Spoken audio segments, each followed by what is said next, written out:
What the faster? It's what the faster weird. Name is what the faster. What the faster? Raining what the faster? Hindi na kasama sa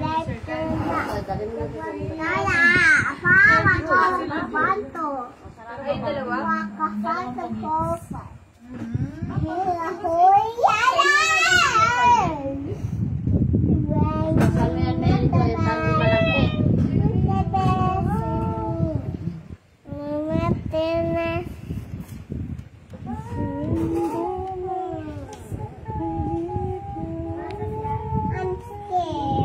You're scared? Why are you scared? You're scared? Kasama na ng pamo. Ate Bayan na nasa gilid.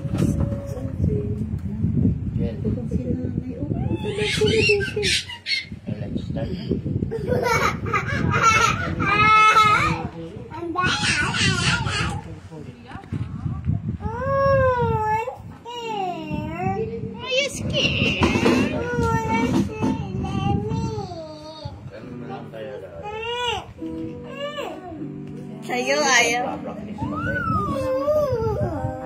Why are you scared? Come on, Julie, come on. Come here. Are you crying again?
Yung kinakanta natin pa ito.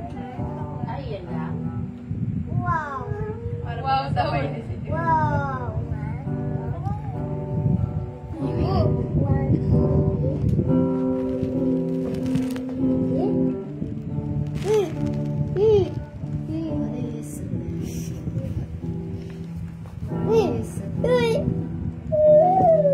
Okay lang kahit paulit ulit. Yun nakakatay.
Maaari ko po bang tanungin ng bawat isa or thanksgiving po ay pasasalamat po sa ating Panginoon Diyos sa buong linggo po na pinaranas niya po sa atin sa araw-araw po na pamumuhay po na ito po tayo, buhay po tayo, wala po tayong kahit na anong sakit. Yun po. Sino po mauuna? Kita. Napapaisip ako eh. Ako, ito na naman ako doon sa katrabaho ko. Ito na naman pakto. Nitong ano, nagkaanuhan kami. Ano tawag dito? Ay, hindi kasi ito si ma'am. Napapansin daw niya, wala daw akong kibo. Kasi alam nila maingay din ako sa trabaho eh. Ako, ano rin ako yung nakikidoy, nakikitawa. Itong maghapon daw, hindi ako mikibo, tinawag ako ni ma'am, sabi ni ma'am. Hindi ka lang, usap tayo. Ako lang tinawag, tapos yung tatlo na yun sa loob. Hindi kinausap ako doon sa staff ko. Papansin daw ni sir mo, maghapon daw hindi ka kumikibo. Bakit? May problema ka ba? Sinabi ko yung totoo, sabi ko ay kaysa magkaanoan kami, magkasagutan ng kasama ko isa, si Taba. Si Taba isang ko. Si Ann. Sama ko sa iyo. Kaya mas umiiwas na lang ako para yung focus na lang sa trabaho. Ay iba pala sa kanila yon. Parang siguro iba yung dating sa kanila. Pagka daw kasi baka maapektuhan daw yung operate namin ng kasi doon work operation ng trabaho. Hindi pwedeng ganon. Pero masaktan lang ako sinabi pero tinanggap ko siya.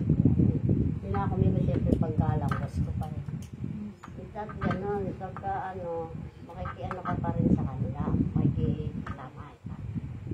Napigtuan sila. Oo, at sabi ko, sige po ako, sabi ko gano'n. Pero sinabi ko rin, sige, kakausapin ko rin sila, hindi lang ikaw, lahat sila kakausapin ko rin. Para kung ano-ano man yung maayos. Yun, tini-meeting daw kami. Tapos nung sabi sa ano ko na lang kayo may-meeting kasi rest day nung tagaluto sa amin na isa eh. Ano ko na lang kayo may-meeting pagpasok niya, pagkompleto kayo. Hindi naman natuloy kasi ewan ko ba, nung kinabukasan yung papasok na yon, yung sana meeting namin. Ito ngayon, ngayon. Hindi ko alam, parang hindi ko alam na kahit ako yung nasaktan, yung ako yung yung si chismis na. Ako pa rin yung sabihin, ako na lang yung gumawa ng way, bigla nang tulak sa akin na, nagsasampay kasi ako ng dalit ka naman. Nagtulak sa akin na yung pride ba, tanggalin. Hindi ko na lang kahit na ganun man nagawa niya sa akin. Hindi na lang yung iniisip ko. Mas umano pa rin sa akin yung siguro natawag ako ni Lord na Abeka, makipag-ayos. Biglang lumapit ako sa kanya. Tapos sabi ko, pasensya ka. Ako pa yung pasensya, sabi ko. Pasensya ka na ako sa mga nasabi ko sa inyo nakaraan na maging totoo. Kasi nakapagbitaw din ako bago ko yung na maging totoo tayo sa sarili natin. Pasensya na kayo nasabi ko sa inyo. Kasi ako talaga, sabihin ko sa inyo, may ugali din kasi akong matampuhin. Lang din ako sa nasabi ko, nasaktan, kaya gano'n. Kaya nananahimik na lang ako kaysa makapag-ikaw ako sa inyo. Tapos sabi ko, pasensya ka na. Ako na lang naghingi ng sorry doon sa taong kasala sa akin. Tapos, yung paghingi ko, may kasamang yung paghingi ko ng sorry, may kasamang parang maluha pa ako. Tapos siya, sige, wala na sa akin yung sabi niya. Tapos, yun, naging okay kami. Tapos, na bumalik na sa dati yung pagsasama namin, nakikita na nila ma'am si Juan sir, hindi na kami meeting. Ayun, yun yung ang share ko yung ibig sabihin ng parang spirit ng Lord. Inano ko lala yung pride ko, parang binaba ko. Na kailangan wala namang dati manalo, yung ibig sabihin. Is mo na magkakasala na naman ako. Ayun ang ko. Yung peace, yung bunga ng Holy Spirit, yung peace. Ayun ang ko. Tapos nung nasabi ko yun, biglang gumana yung pakiramdam ko. Ayun ang ko. Yun ang share ko. At salamat din sa mga anak ko at wala naman nagkakasakit. Kaya, tsaka blessing, yan. Sa araw-araw, nakakain naman ng sapat. Thank you, Lord.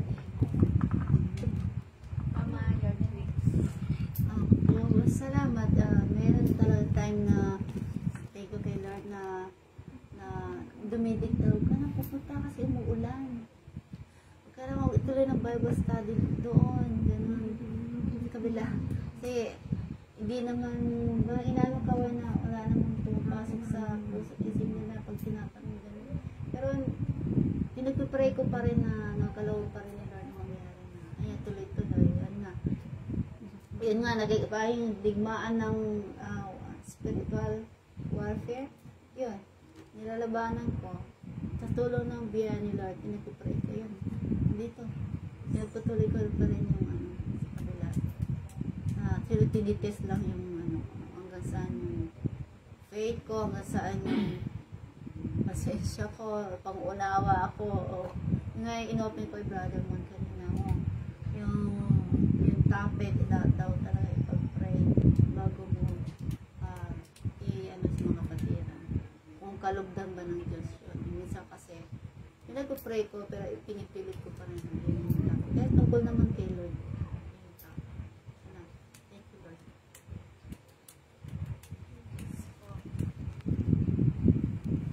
Makakapagpasalamat ako sa Panginoon dahil sa lahat ng pangailangan namin sa materials, sa mga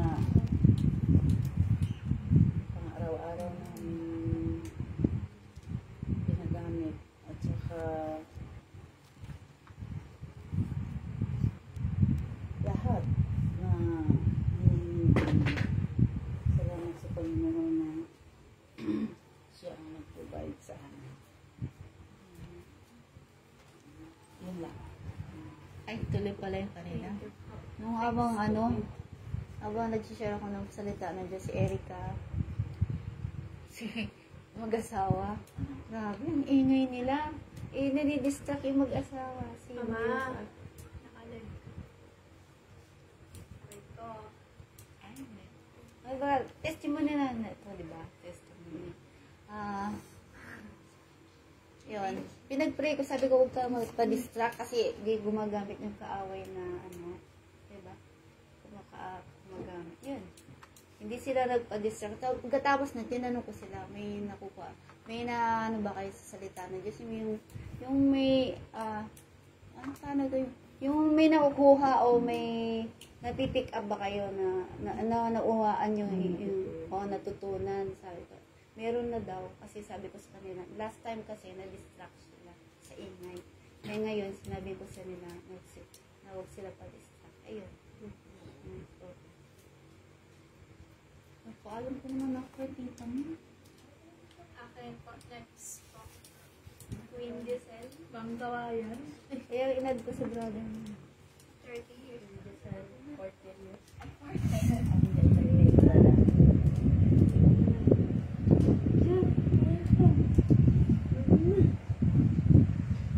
Ako nagpapasalamat po kasi nauna sa lahat.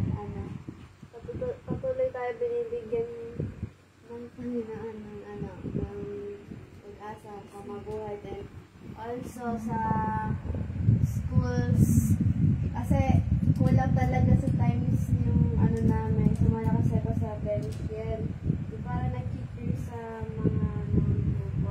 So kulang sa time yun. Kaso, parang nakulaan kami sa time kasi yung sabi nung nagtuturo sa amin, gumawa na kami ng steps and tono sa lyrics na binigay sa amin. Ay, hindi pa kami nakakagawa.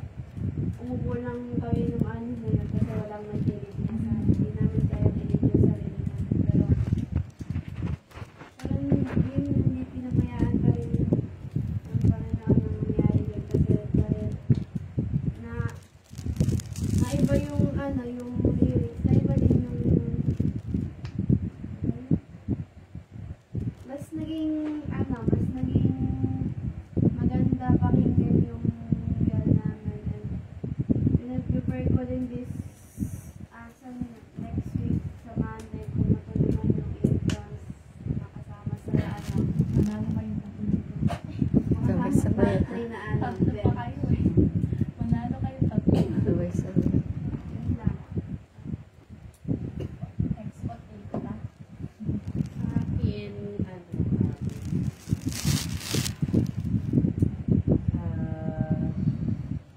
thank you kay God dahil kahit na sabi nga nila hindi tayo exempted sa mga pagsubok. Ito nga, si Julian nagkaroon ng viral infection. Siyempre, nung nalaman namin doon nakapag-isip kami ng hindi maganda. Bakit siya nagkaroon? Pero nandoon yung na pag-unawa namin na yun nga, hindi tayo exempted sa pagsubok. Talaga sinusubok tayo kung paano natin maia-approach yun. Yung kahinahunan ng loob, tsaka kung saan pa rin tayo magtitiwala. Kasi pwede kasi ang mangyari, hindi na lang kami umatin sa mga gawain. May ganito nga, meron na sila, pwede namin gawin excuse yun. So, thank God pa rin kasi Pinagpatuloy. kinoconvict niya pa rin kami. Meron pa rin kami na Spirit. dapat namin gawin. Sa kami dapat mas magtiwala. Hindi dapat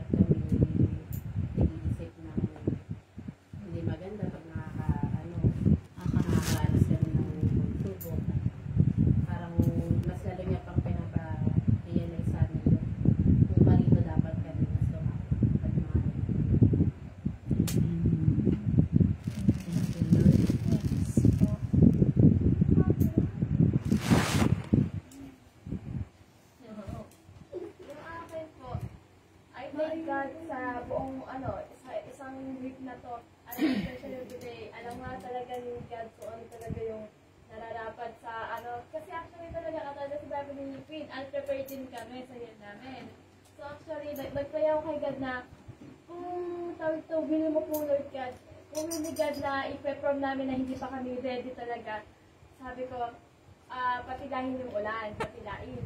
Pero pagka, sabi, dinasal ko kay God, pero pagka hindi pa talaga kami ready na may kailangan pa i-prove, sabi ko kay God, tawag ito, mag-anos na walang pasok. Ayun nga yung sign na walang pasok. So, yun yung ko na kaagad. Nagpasalamat ako kay God kasi talagang alam talaga ni God kung ano yung mas makabubuti sa namararami.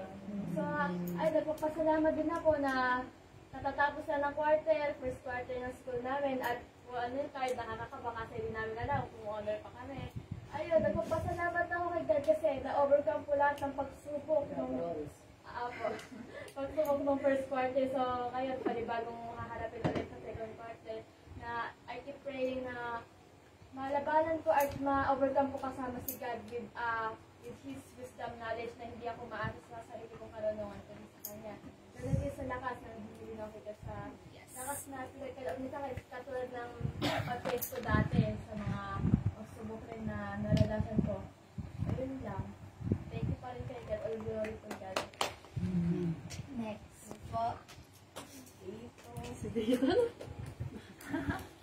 So, sa akin, itong linggo ko na to is, yun nga, tulad ng sabi ng tita niyo is, hindi talaga mawawala yung pagsubok na, kahit ako medyo mainitin na rin yung ulo ko, ganun. Pero thankful pa rin kay God dahil medyo umaba yung mga pasensya namin, kahit na medyo yung salitaan namin ni Mrs. is hindi na kami minsan nagkakaunuan. May gusto siya na may gusto ako na pero at the end naman is nagkakaano naman kami, nagkakaunawaan naman kami. And thank you din kay God dahil patuloy pa rin tong Bible study natin na to. Praise God. Return. Dahil yung pagpapasalamat eh.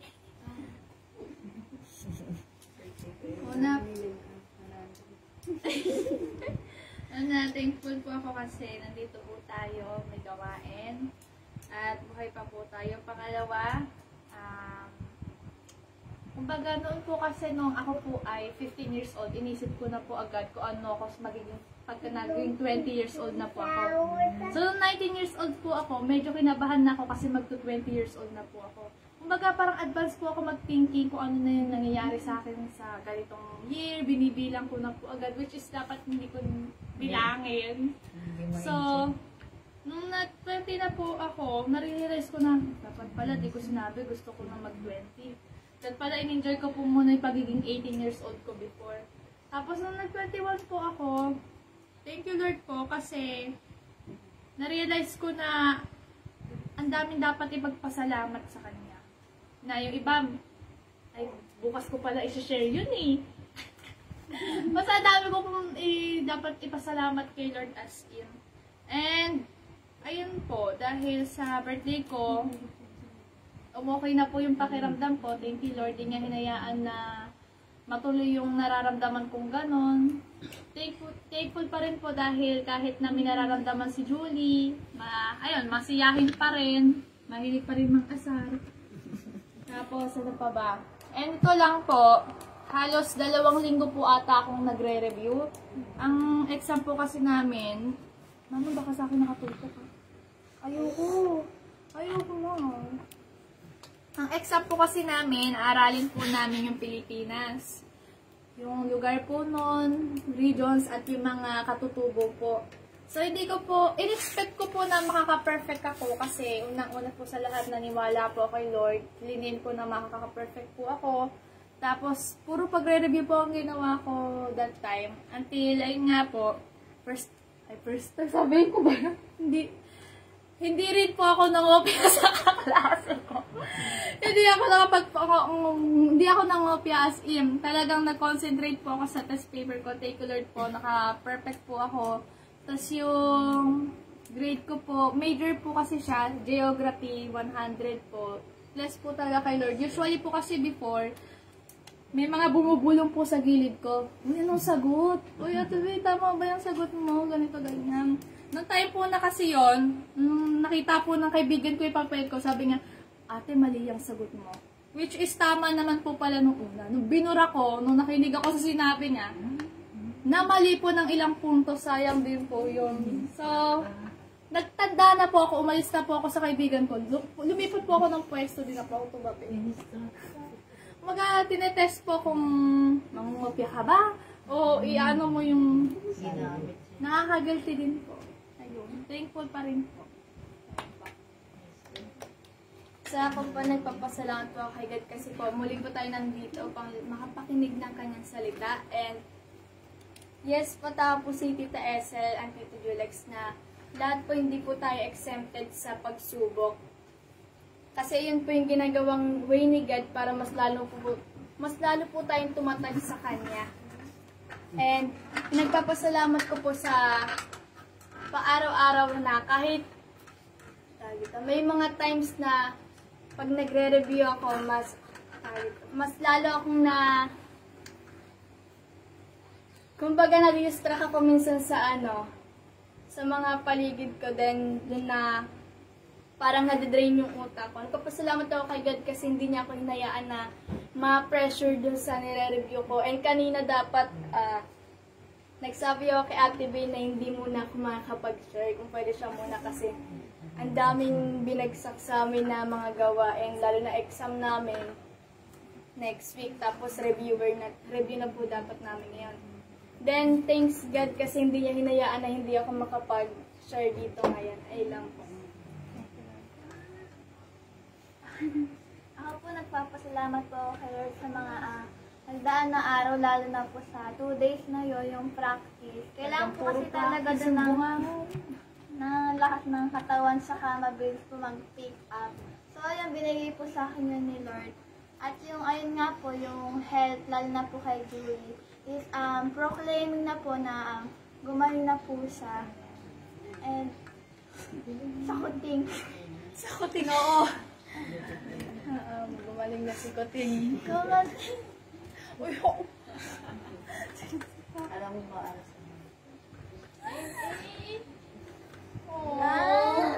Ito na. pagdating sa puting umiiyak ka. Mahal na mahal yung kuting eh. Mahal na mahal niya eh. Ayun po. Ayun. Ayun po na. God, na gumaling na Bigyan ng jacket yan. Ayun na po. Ate, bigyan. Mahal na mahal niya si Mingming.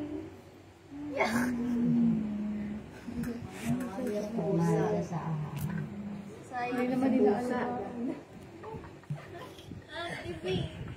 So, yun po, bago po tayo mag-start sa pinakahanap po natin, let's pray po ulit. Yes, Lord God, hallelujah, Jesus, hallelujah, Lord God. Lord, maraming salamat po sa ganit, Lord God.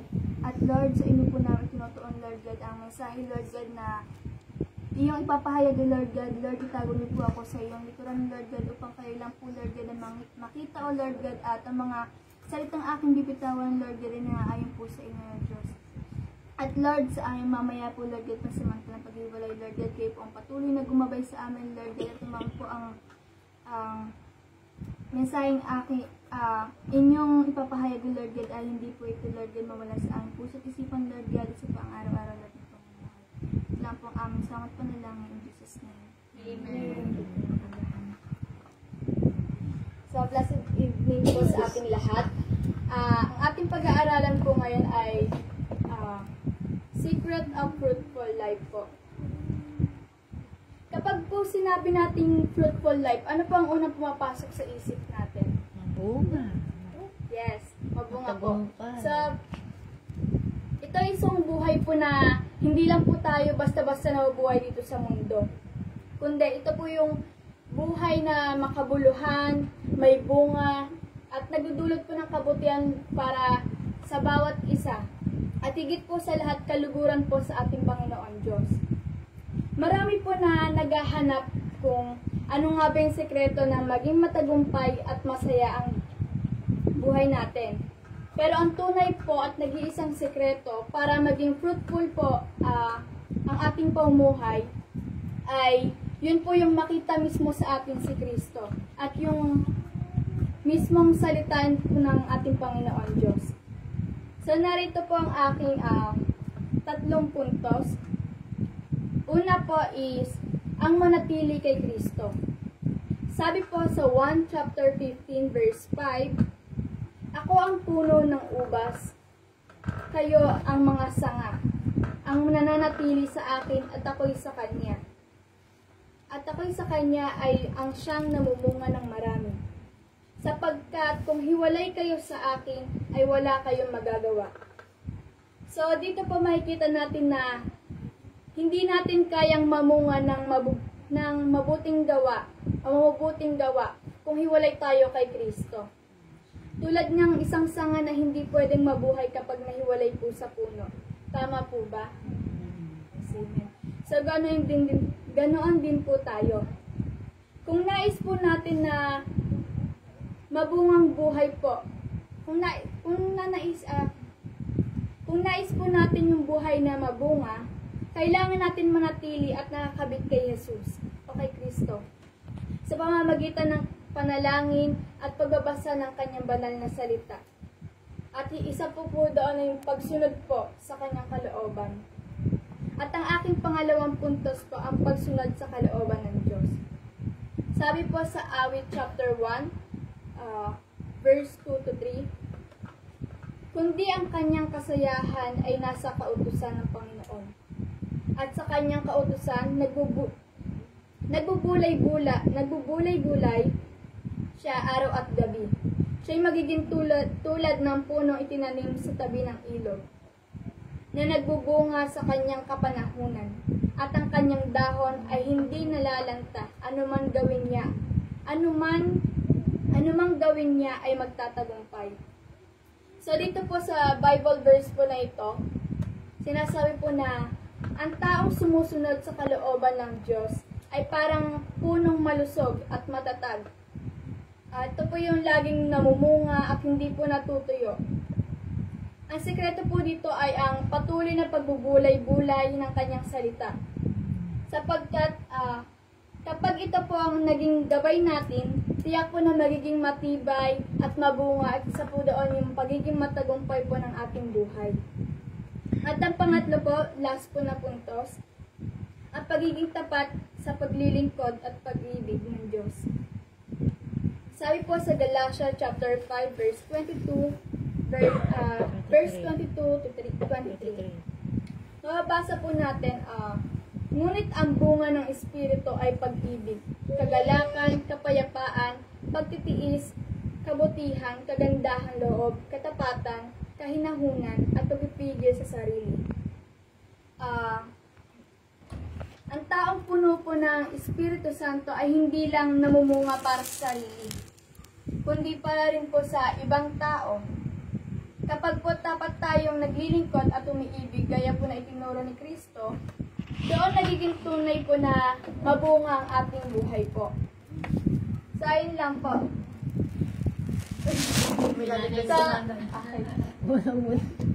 Ito po. Ang buhay na mabunga po ay hindi po nakabase sa kayamanan, karangalan, o kasikatan po, kundi sa relasyon natin kay Kristo. Ang tunay na sekreto ng mabungang buhay ay manatiling nakakabit kay Jesus, magbulay-bulay ng kanyang salita, at mamuhay ayon sa kanyang espiritu. Kapag po ang ating puso ay puno ng pag-ibig at paglilingkod, nagiging pagpapala tayo sa iba, at ang ating buhay po ay nagkakaroon ng kabuluhan. So, ayun lang po. May gusto po magdagdag? May gusto po kayo idagdag? Hindi pa ako pag-isip. Hindi ko alam yun na. Ulitin mo daw from the start. Hindi ko na hindi. Thanksgiving ka daw, Nay. Salamat. Salamat po sa Lord na eto, sama na naman ako sa inyo. Hindi ako makakasama sa siya kasi laging minsan sa mampis busy ako sa ko, sa tindahan. Minsan ako walang maiwan. Ayaw maalis yung nanay.